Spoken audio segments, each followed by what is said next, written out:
God bless the world. This is Chris Williams, a.k.a. DJ Money Tree. Want to give a shout-out to Maverick City and a shout-out to Kirk Franklin for being a spiritual mentor to me and the rest of the brothers in Jesus Christ at Everglades Correctional Institution in Miami, Florida. You dig? Yeah, I want to give a giant big bless up to MTR Ministries. Bless up the Food Church in Miami, Florida. Big shout out to Pastor Rich and Pastor Don Share. A special shout out to Only by Faith in Christ Jesus. And last but not least, we are asking God to free all the anointed men of God in Everglades Correctional Institution. Hey, this is the Doctor, and welcome to the Doctor Speaks Variety Show. We have a really big show for you tonight, a really big show. This is going to be so awesome. Okay, I want. Hey, how you doing, Shashana? Yes, I'm here, baby. Mighty spiffy right there. I must say so myself. Okay. Thank you. All right. So we're going to get this show started, and we're going to get it started with an announcement from a Reentry One.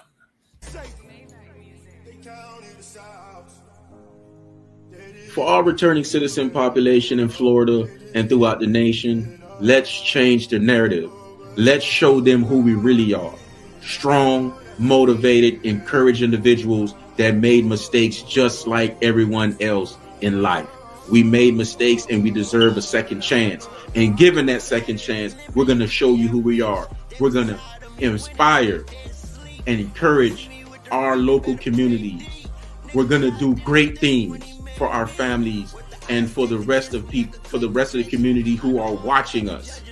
We're not going to just meet those standards, but we're going to rise above those standards. And we're going to show you that returning citizens are a force to be reckoned with. My name is Giovanni Cyrus, the founder and executive of Reentry One, and I approve this message. Wow. Yes. Listen, we are forces to be reckoned with. Speaking of forces to be reckoned with, we have a celebration. Okay. Yes. Today, September 20th, 2013, was the day that the doctor was released from prison. 9 years ago today. Yes. It's been an awesome journey. I'm going to tell you, while I was in there, I decided to give my life over to the care of God as I understood him at that time. And I gave up my will and I stopped trying to make decisions and I was just started doing the things that I was told to do. All right. So that's what I do to this day. I walk by faith, and everything that I've accomplished is by the grace and mercy of the creators of the heavens and the earth. Amen. All right. We're going to, matter of fact, that brings us to our next guest. Our next guest, she's running from judge. All right. She's running for the seat of judgeship. All right. Let me be clear about that. During the early voting, she was one of the people that I met while I was out there spreading the word about ex-cons matters and ex-cons living in the world today. Okay. She is an awesome, down-to-earth person. These are the type of people that we need on the bench. Now this is a call out.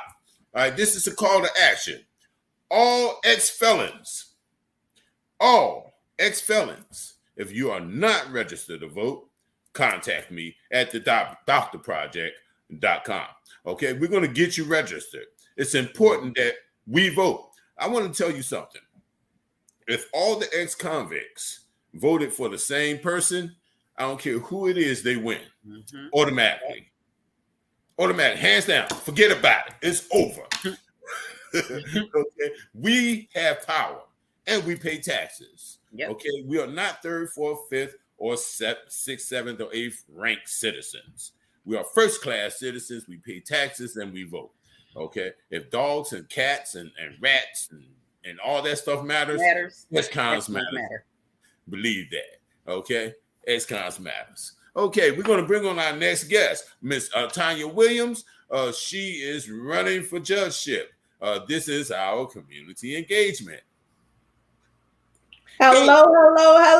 How are you? Good, Tania. All right. Oh my God, you're looking so beautiful and so professional. All at the same time. You do. I do what I can. We're happy to have you. Go ahead, sister. Shine. Listen, Shine, queen. I do what I can.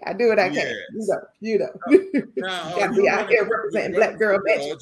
You ran in the early elections, and there was 3 people that were running, including yourself, right? Yes. Okay, so the top 2 people of that election gets to run in the runoff come November. Yes.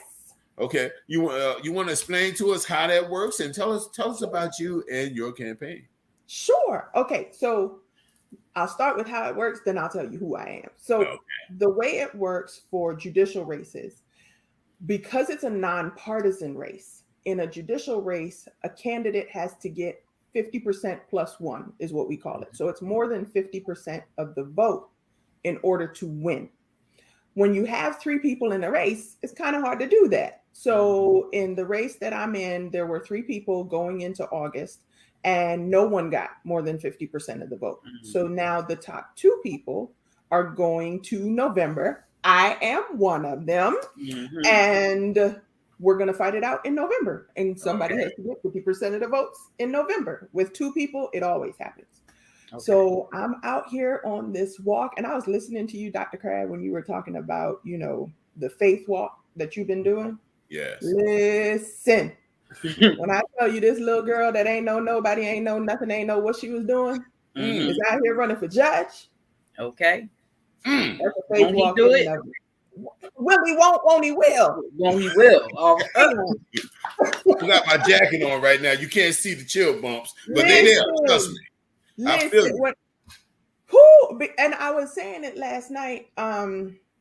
So the League of Women Voters did a forum last night, and I started telling another part of my story that I hadn't really told while I was doing the primary, which is the fact that the building I grew up in, the owner of it was on America's Most Wanted. Wow. Yeah. That's where I grew up. And when I said it, I saw the reaction in the face of the moderators and things like that. Like, wait, what? And no, you can't tell that looking at me. You can't tell looking at me that, the apartment that I lived in, well, the first apartment we lived in the building was a 1-bedroom apartment with 5 of us in there. Me, my mama, my daddy, and my 2 sisters. I slept on a sofa bed just so I could sleep by myself. That's what I did. And the people who lived below us were cleaners, not dry cleaners. And I didn't know that until the America's Most Wanted episode came out. Wow. And we found out. I was like, wait.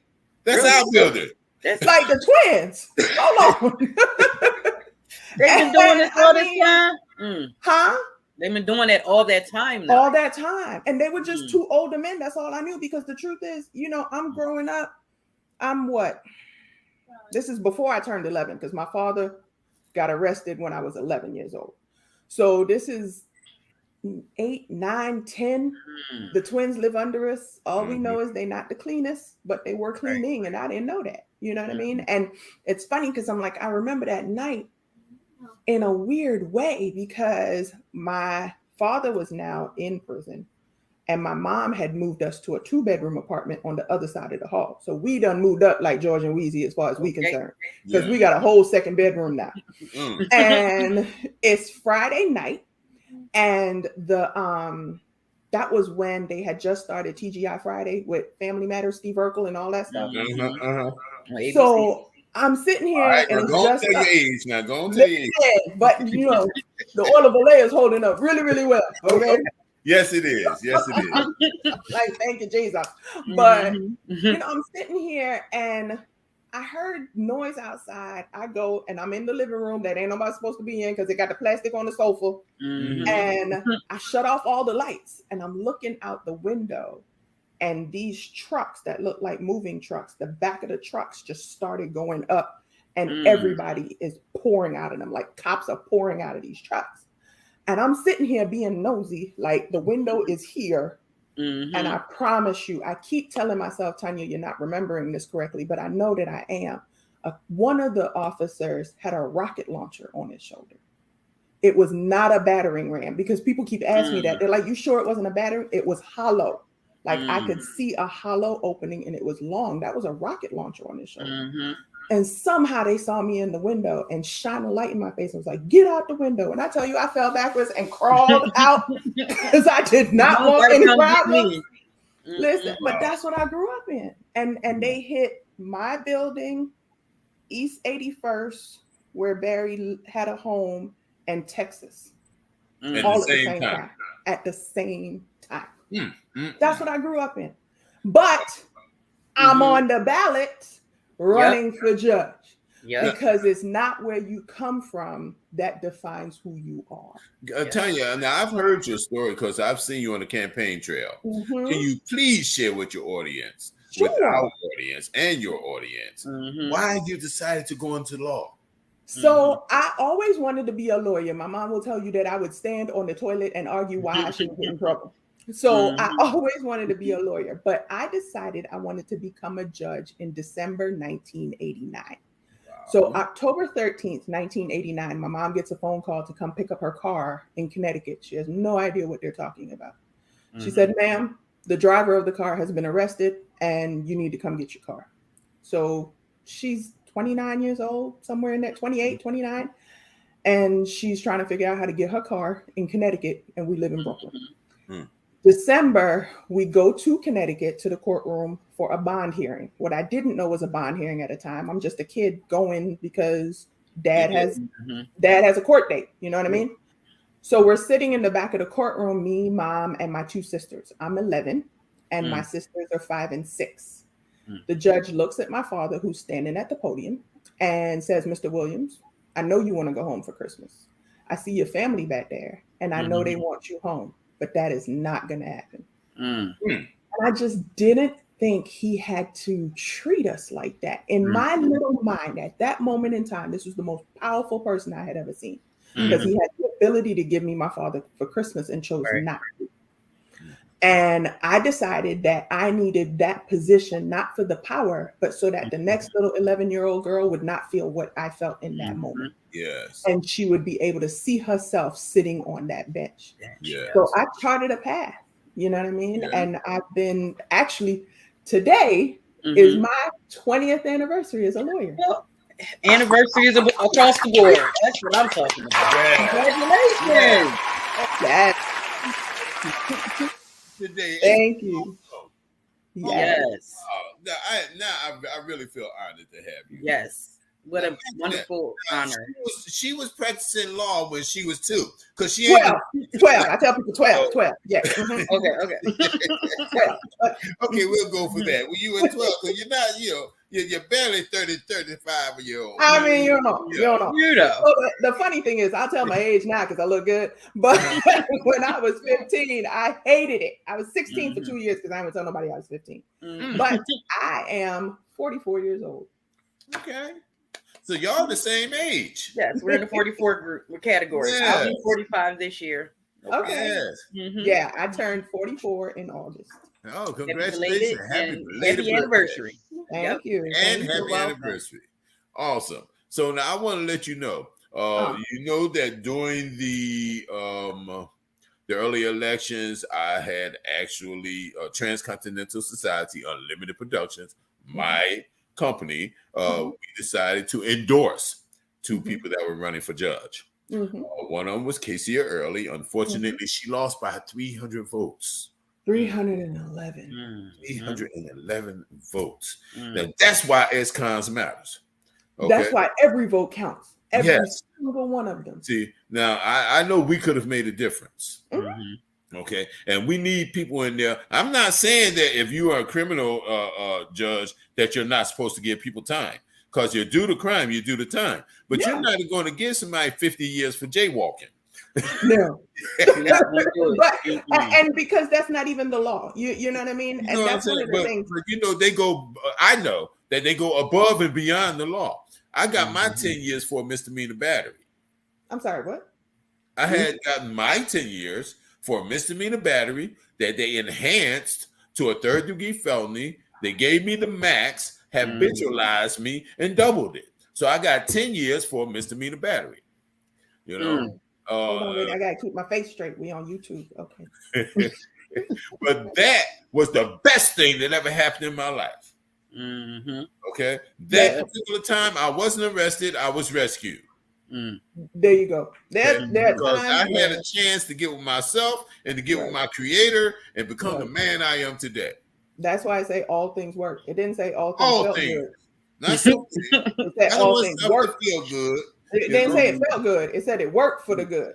That's right. So it darn sure worked for me. Okay, and I'm here to testify and let people know. And I will be working with Broward County Public Defender's Office, teaching them sensitivity training. Yes, sensitivity training for the Public Defender's Office later this month. All right.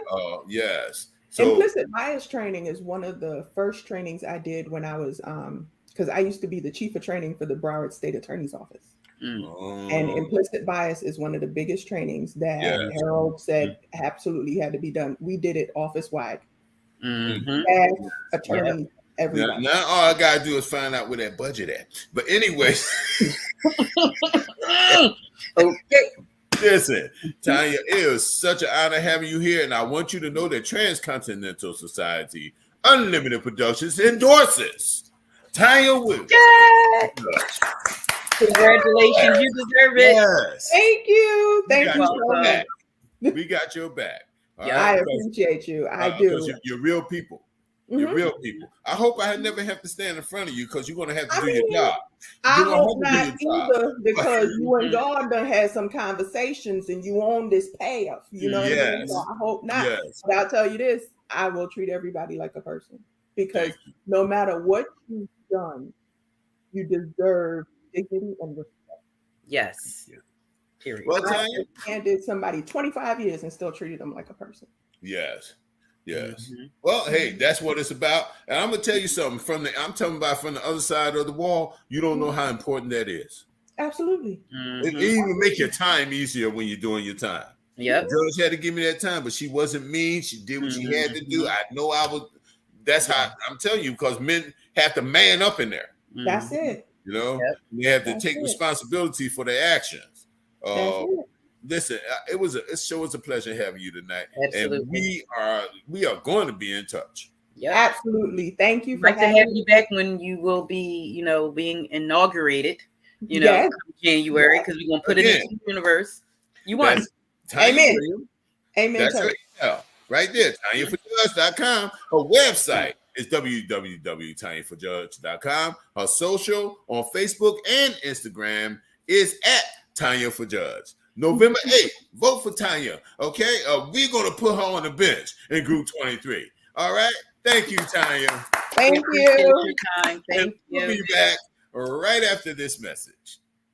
Hot damn, it's a new day.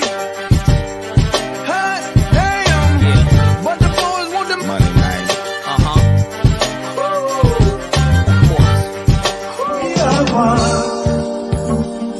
No matter what we do, we know God will see us through.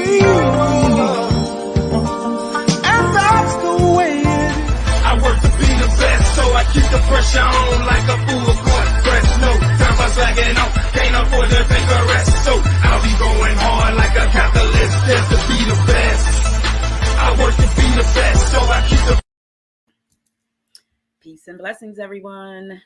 This is Shashana, aka Waida, aka Philly in the Know, and I am introducing today's Artist Spotlight.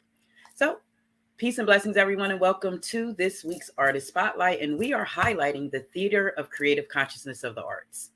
The Theater of Creative Consciousness of the Arts Incorporated was founded in 1980 by Islah May Abdul Aziz. The theater group has produced numerous performances in community events to combat negative influences that affect the community at large, such as jobs, violence, gun control, abortion, HIV and AIDS, and the current opioid crisis. Stay tuned for upcoming theatrical events such as Miss High Sensation coming to a neighborhood near you. Without further ado, we are excited to welcome to the show tonight Ms. Islah Abdul Aziz, the founder of the Theater Creative Consciousness of the Arts. Welcome to the show, Mom. Assalamu alaikum. Walaikum assalam. Hi, how are you? Oh, I'm good. I'm good as I can be. I'll put it that way. Here. Yeah, we are. But yes, go ahead. I'll let you start. Dr. Crabb is here. He's actually going to lead the interview. So I will pass you on to him. For those of you who are not aware, that's my mommy. Yeah. That's my mommy right there. That is my mother. That is the lady who suffered the pain of bringing me to this world. Oh. And here on the screen is also the two ladies who 9 years ago today came to pick me up as I was released from prison. Yep, that was me and Mom. That's right. Right. You were calling her mom, and they probably didn't know why you were calling her mom. But that's my mommy. All right. So now, you know, I was there. I was there when we were going to New York, me, you, and Dad, to present to Uncle Ellsworth Miles our soul opera. Yeah.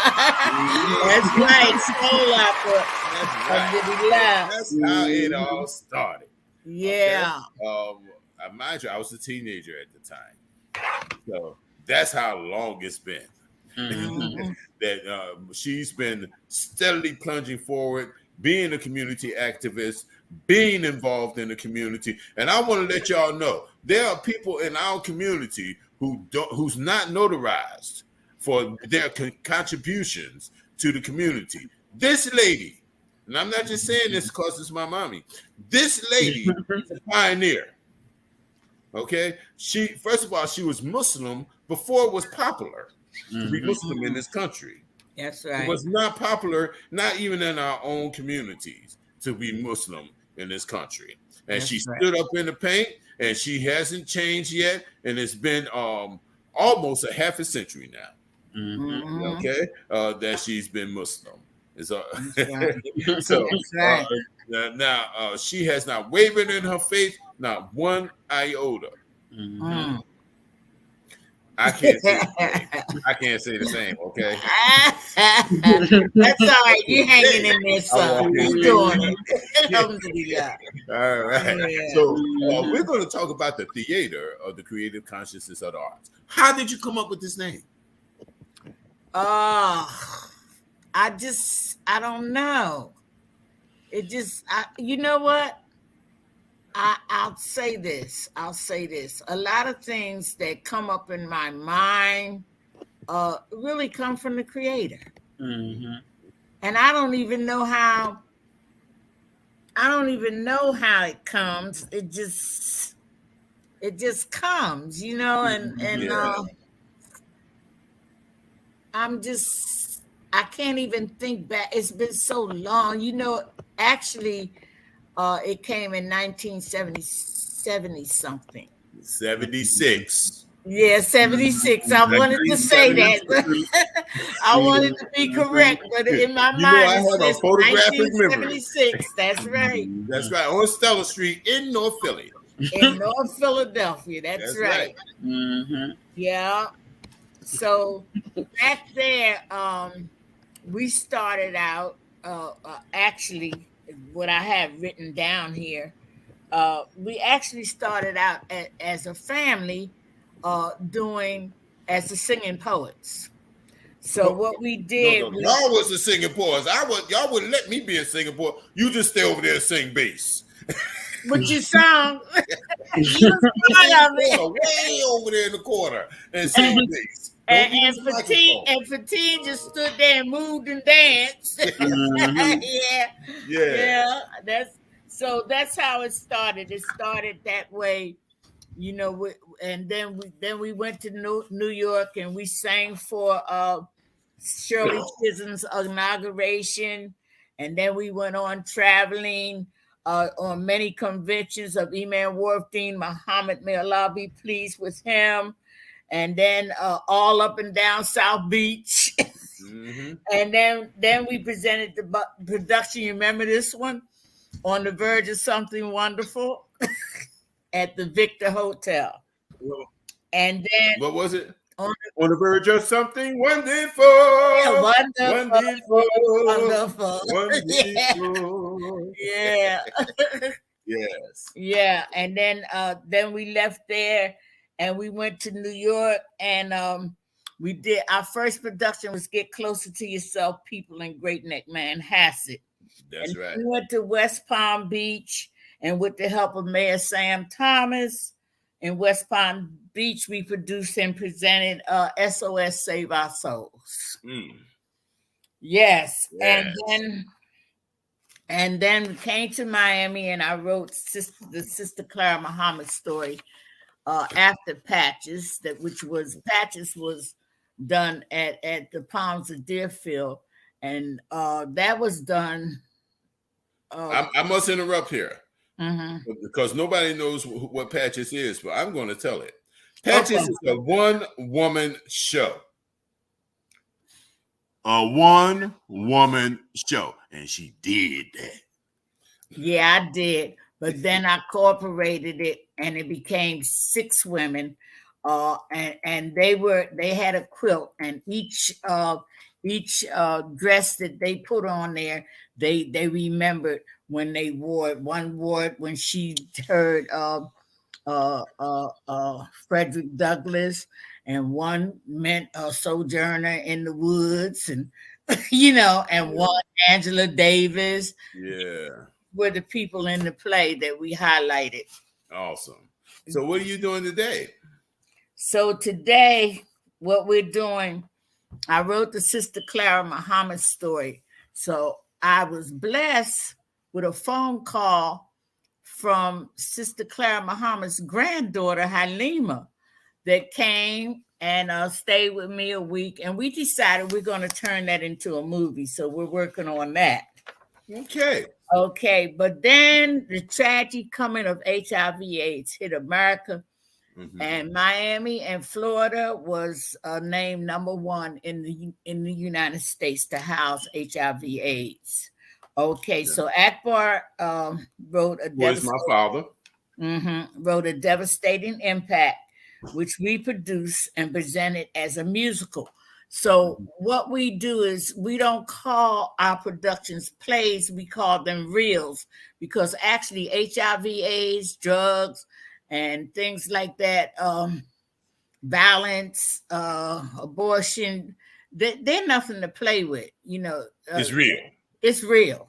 So we call our productions real. So for 7 years, along with Peter Provoli from AHF, AIDS Healthcare Foundation, and Leo Rodriguez from Emerson, these are the people that actually funded us. And our fund foundation, they funded us in 7 years. We were out there with a devastating impact. And we did it for Mayor Joy Cooper in Hollandale Beach, Florida. We did it at Pat Larkin's Pompano Beach, African American Research Library in Fort Lauderdale, African Heritage Cultural Center in Miami, and the Palms of Deerfield. But now, today, we're faced with an opiate crisis in the school system, where many of our youth are overdosed, and they actually be laying on the ground, on the campus's ground, OD, okay? And in the school bathrooms, they're finding them dead with the pills all around them. Now, the babies are dying from just touching the fentanyl. So fentanyl is the main drug now. But what they're doing is they're mixing the fentanyl with other things, with the pills, with the drugs. Okay, so now I'm going to end this. I'm going to come to an end, a close. But I wrote this. We're about the business of producing the musical Mrs. High Sensation with 13 teens and 3 adults. and we need your support to help us save these children's lives. We need you to help this production, and the proceeds will go to Transcontinental Society, ex-cons living in the world today, ex-cons matter, because if we get these teenagers now and train them, you won't have to worry about Umar ex-cons, them becoming ex-cons matter, or ex-cons living in the world today. So I want right. you. So with that said, I'm asking you to please fund us so we can help save these children's lives.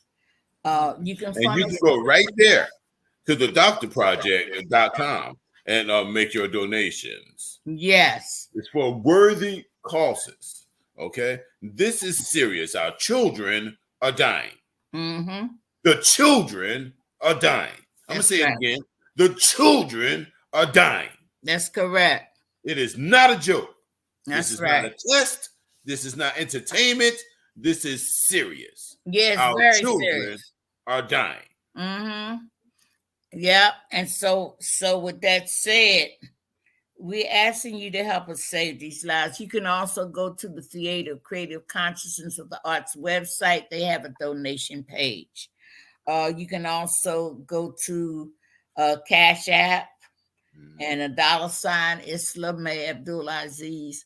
If you get confused about where to donate at, you can also call 786-879-4402. Can you repeat that, please? Yes. You can go to the Theater of Creative Consciousness.org. On the last page of that website is a donation page. You can also put your business cards on there for $25, a full page for $100. Okay. You know, yeah. And so you can also go to Cash App. You put in the $, and put Islah, ISLAH, May, MAY, Abdul, ABDUL, Aziz, AZIZ. Okay, and if you get confused, you can call 786-879-4402, and we'll give you more information. Okay. And with that said, I would like to thank my son. I'd like to thank my son, Warren Crabb, whose name is really Umar Abdul Aziz, and his wife, Shashana Alford, Crabb, for allowing me this time to express myself. Okay. Now, I want everyone to know that when they donate to the doctorproject.com, the proceeds are going, some portion of the proceeds, I should say, is going towards the Theater of the Creative Consciousness of the Arts, and it's also going through Purpose with Passion. Those are the two 501(c)(3)s that we support here at Transcontinental Society Unlimited Productions. That's correct. That is correct.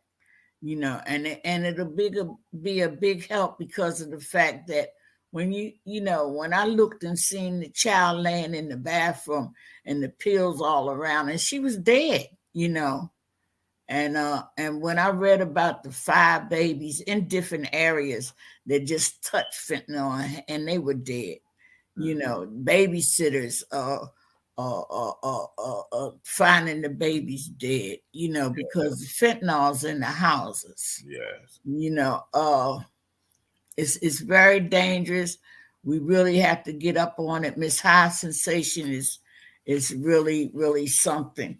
I want to, if I have a minute, do I have a minute? No, ma'am. Okay. I'm sorry. We are all out of time. We do have a limited amount of time. But that's her contact information right there. Take a picture, okay? Memorize it. Write it down. Have somebody tell it to you. Get that information in your brain, okay? Yeah. This is very, very important. We're saving lives here, okay? That's right. In the business of saving lives here. The That's children right. are dying. This is very important. Thank you so much, Mom, for coming. And you will be back because we support the Theater of Creative Conscience of the Arts at Transcontinental Society Unlimited. Okay. And we'll be right back after these messages. Bring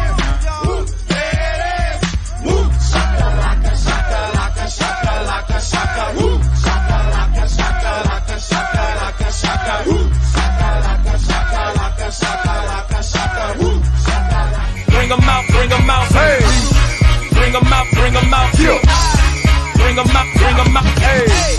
Bring 'em out, VIP coming live from the VIP. Heard the nightlife, lost life without me. Both beds.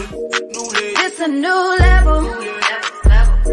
I'm on a new level. Yeah, I'm headed for new levels. Can I get a witness that I see this shit in plain sight? You can't go. Hey, this is the doctor, and we are here at the main portion of our show. Welcome to the mindful moment, the theory, the cause, and the whole main purpose is the resurgence of love.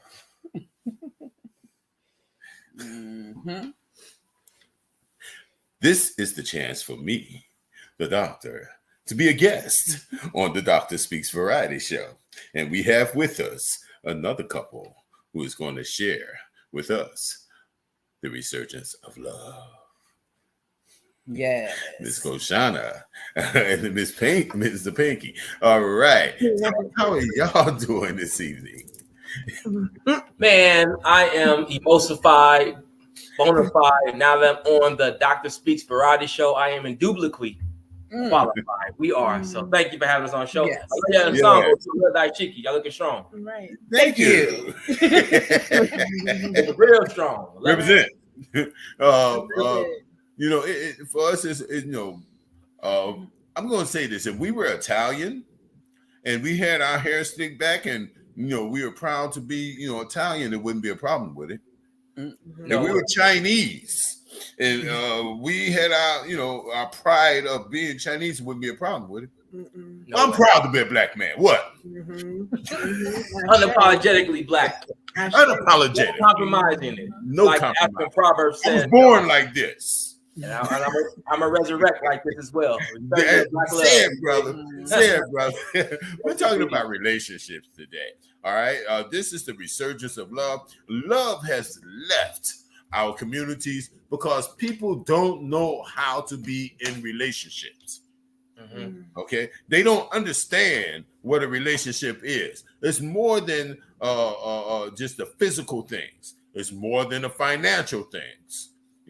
It's all about growing. I learned when I was a little boy, because, I just swore I fell in love with every little girl that gave me a kiss. All right. And my father told me, say, you don't fall in love, you grow in love. Yeah, I like that. You don't fall, you grow. And when you find somebody that you love, your love continuously grows. I'm going to tell you this lady here, if it wasn't for this lady, there's no brothers. I'm gonna just be real. There's no kingdom without a queendom. True. Right. Okay. Women have something that no man on this planet has, and get your mind out the gutter. Yes. Mother wit. Mm-hmm. The word that the Bible tells us, say a man leaves his mother and clings to his wife. Mm-hmm. Why is that? Okay, what do you think happens to that mother wit when he gets married? It's only for the children? No. God gave all women this natural ability. And that's the closest word that we can come to it to describe. It's called mother wit. It's a celestial thing. Yeah. It's not a terrestrial thing. Yeah, it's a celestial thing. It's handed down from generations to generations, forefather to forefather, foremother to foremother. It's been handed down. Mm-hmm. And it's unstoppable. It can't be stopped. Mm-hmm. And it's the most beautiful thing to the most precious creation on the planet, a woman. Mm-hmm. Yes, especially a black woman. especially a black woman. No question about that. I get emotional. Excuse me. That's okay. It's okay. We on the Dr. Speak show, variety. Let your emotions spread free. You dig? Yes. You know, let it spread free. You know, I like what you said though. I definitely want to piggyback on it if you don't mind. I like the fact that you said we gotta have a kingdom and we gotta have a queendom. And you know, in the Quran it states that the man and woman are twin halves of the same essence. And one of the things I think is very apropos and important as we talk about the resurgence of Black love is the fact that first you need to have a resurgence of your own internal love. I mean, the love that's born, you know. I mean, really, you know, I love Dr. John Henry Clark, peace be upon him. He was always fond of saying, if you want to find a person you love, if you want to find your God, whatever the case may be, you need to look no further than a mirror and look long, strong, and hard into that mirror and tell that person that I truly, without any compromisation, unconditionally love you and mean it to the depths of your core, you know.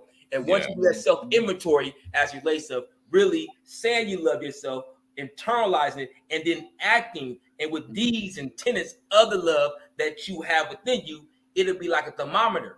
It'll spread out and control the externalness of what's going on in your life. And you'll be able to find that special someone like I did. This woman right here, the greatest woman on this side of the Western Hemisphere and throughout the 196,940,000 square miles of the planet that we call Earth.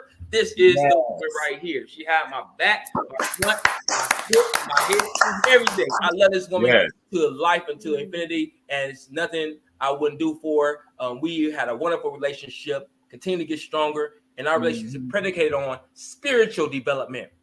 She can probably tell you this. When we met, we was meditating every morning. Matter of fact, baby, going to give them how we was able to really emerge into our relationship. Come on, Koshana, don't be shy now. Now ain't the time to be shy.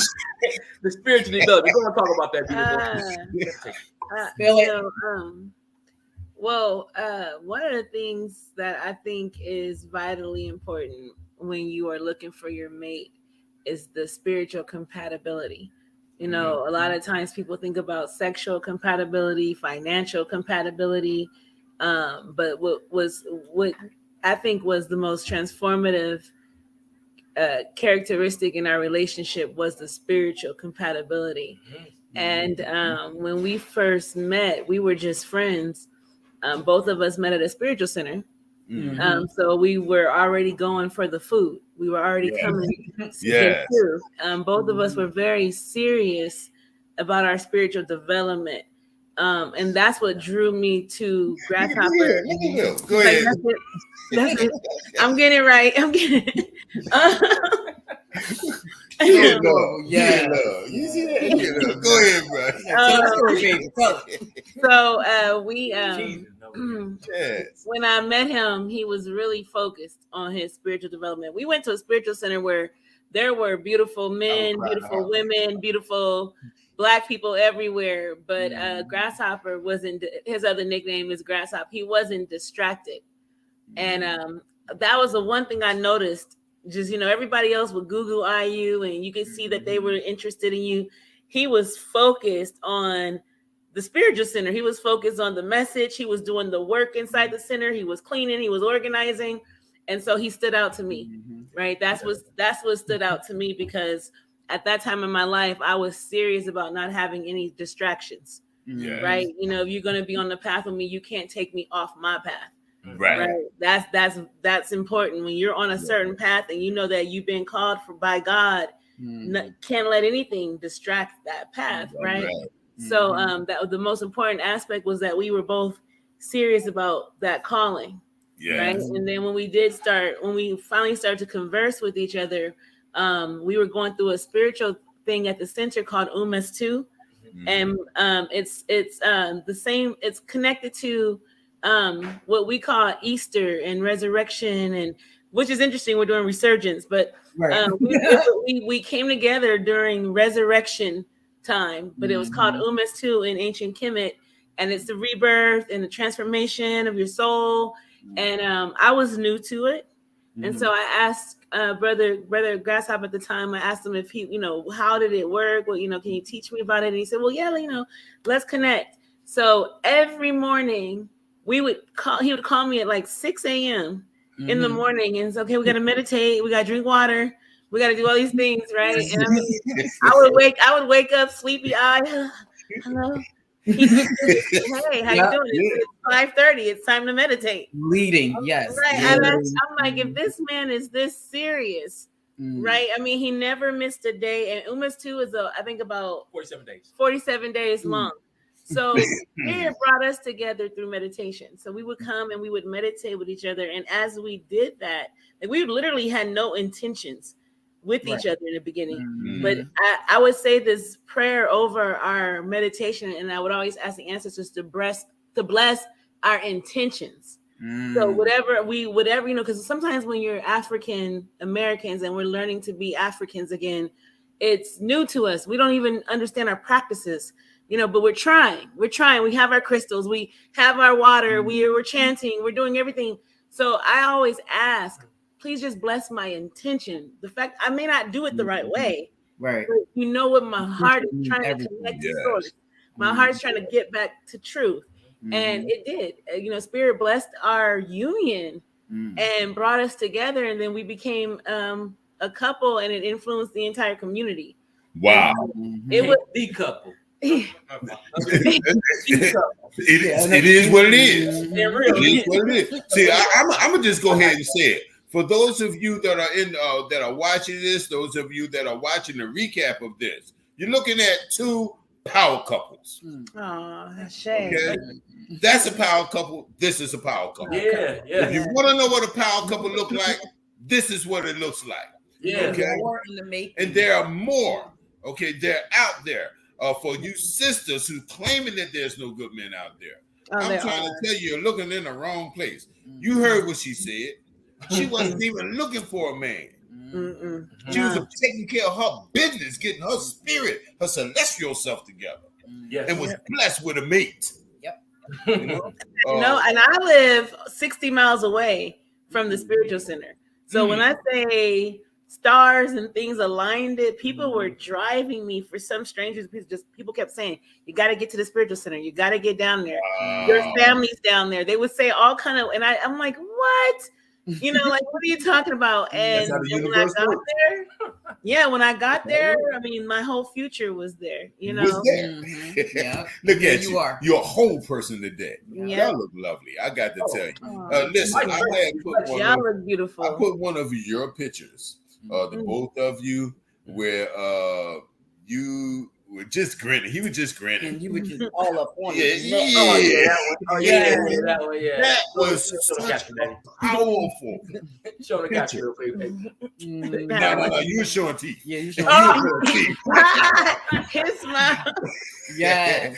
Yes. And it was real. It wasn't make pretend. You wasn't acting. You wasn't posing. No, it was natural. You were boo loving, and it was real. That was one of the most beautiful pictures I've seen in years. Aww, thank you. When I saw that picture, you know me, I'm creative. I just had to go ahead and put it to work. Thank you. I love it. I love the fire with it. People need to see that. Now, you got something to say? There she goes. Now's not the time to be shy. So, okay. There you go. One, acknowledging spirituality being of high importance when you are trying to find yourself and trying to find a mate. When I converted around a bunch of Christians. They had no idea why. They assumed it was for me to find a husband because at that time there was a trend, a fad where the sisters were converting and marrying guys. Well, I'm the oddball. I'm not going to fit in what box you are putting these sisters in. I'm going to be individual. Yes. So I wasn't worried about getting married. That was like the last of my really wants and needs for myself at that time. Right. And, when you think of, at the time I didn't look at it like this, but you think of the moments that led up to us even being married. One, he comes out on the 20th. Congratulations, you're going to get Wow. Right? We pick him up. Ashe. Me and Mom pick him up. And, I told him, actually, I was supposed to go to California. I was not supposed to actually be here on the 20th in Florida. I was supposed to go to California. And I actually stayed. And when I stayed and we picked him up, we were able to be out that whole day. First day out. I mean, I went and got him a shirt, you know, and our relationship started more family oriented. Like, you know, we're connecting because of family members that know each other. And once we did the research and found out, oh, we're not related. Oh, I'm coming at you. But he did it in a manner that was so gentleman-like. We wrote each other. Pen pals. You know how that is. You can pen pal. He asking me all kinds of questions. I gotta respond. You know, I don't really want to do them like I may have done my brother when I didn't write as much. So I wrote back, and he traveled with me as I migrated back to Florida from coming for the first time and meeting him. So, okay, we're both from Philly. His halfway house he moved into address was 215. Okay, we had a dance under a moonlight that we didn't even know we were under the moonlight. Spotlight. We danced under that moonlight. No music. Music was only in our ears. Because there was no music. Oh, wow. Where we were roosters and star fruit. Star fruit, yes. You know, we went to our first Eid celebration on my dad's birthday. You know, be upon him. You know, who would know that these, and I didn't even really know my dad was Muslim until I was grown. I already had taken my Shahada. Yeah. So, you know, his mom is like, you know, I love the fact that I got a chance to meet her, a pioneer of her sorts, and literally work with her business wise and learn. And then, you know, the firstborn was born on Easter Sunday. Wow. That year, but he's also born on one of my favorite artists' birthdays as well. I won't say who, but people know who my favorite artist of all time is. And that right there is like, and then we're both Scorpios. He's a Halloween baby. I'm born on the 13th. His mom and daughter are 31st Scorpios. and the 13th. Right. And then my whole Scorpios on my, but what I'm saying is that if you can take the time to go through the ups and downs and really grow through them and see life in your own eyes and experience your own reality, you can make it through whatever it is if you work together. And I'm gonna just say it like this, okay? Because I'm a retired gangster. Okay, so it was really, it was really hard, to get along with. Not really, huh? Because I love you so much. So a lot of things came out as I, my masculine side started to come out during the pandemic. And, you got to check that if you don't recognize that. And I was able to go through it with him and realize who I am and start to hone my own power. Because I'm really quiet and meek and, I'm soft. I'm not a fighter, but I'm low key tough. I'm low key tough. So we had to go through that. Ain't nothing soft about it.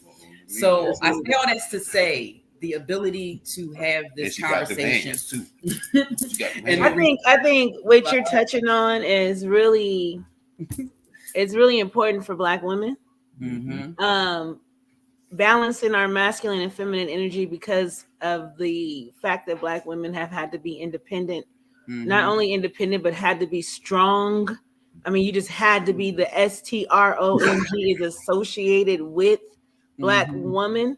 Right. So we've had to let our masculine energy dominate in so many for 400 years. Right. We had to let that lead. Right. And finding our divine partner, a divine complement is so that we can now lead with our feminine energy and so that he can lead with his masculine.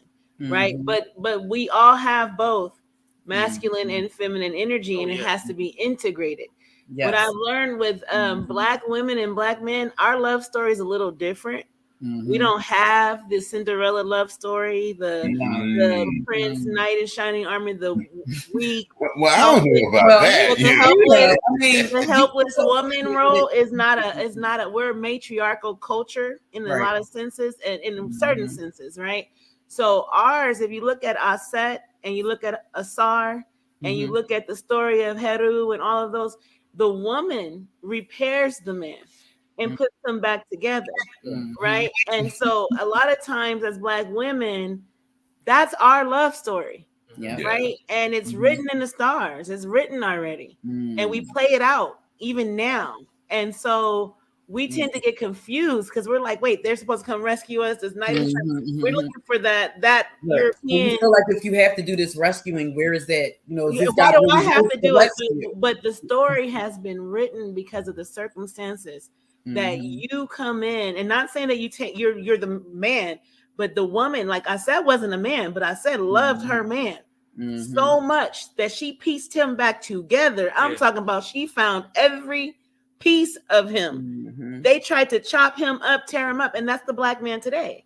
Yeah, right. He's been into pieces, divided amongst himself, thrown around the world, and we, as the black woman, our role. So our role, to me, as a, it's more than a wife. It's the goddess. You know what I'm saying? It's the goddess in his life. You know what I'm saying? Knowing that I'm also here as an anchor to put him back together. Right. Thank you so much. And that's where our masculine place is, if we're going to use it. And I'm going to just put it like this. And men, we hate to be vulnerable. Okay? A liar always thinks somebody lying. A cheater always thinks somebody cheating. A thief always thinks somebody stealing. So when we put our souls on the table and bear it open for this other creature here, that we're not, absolutely sure that we're going to spend the rest of our life with, we become vulnerable, and we don't like that. But I'm telling you, submit, my brothers, and like the women do what they can to make themselves pleasant to the eye for us. We need to do some things too. Okay, we need to groom ourselves too. We need to do our nails and brush those lips. Brush those lips. Nobody wants to be kissed on by some crusty ass lips. I'm sorry. So, but we're going to bring this show to an end. I am so happy that we had this chance with this power couple right here. They are so beautiful and so powerful. We love you guys. You guys are so beautiful and so powerful. We're so thankful to be a part of everything you guys got going on. So we're just gonna have to schedule y'all for like regular visits. Pre-record if necessary. Yes. So we know you're extremely busy. You got class. But we're definitely available. We'll put something up. And you guys, since we're on the topic, before we go, he is a minister. So if there is some people out there that got that itch, they feeling like it's time, please reach out, because we really love putting black people together. That is our ultimate. And I am also a licensed minister. And I'm able to marry people. I'm able to do funerals and things like that also. You guys need to be telling everybody. We need to be getting some couples together. Hey, let's talk about it. Yes. But now we're going to go to a commercial break. Thank you.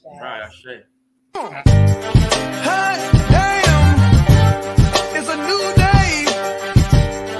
Hot damn. Yeah. But the boys want the money night.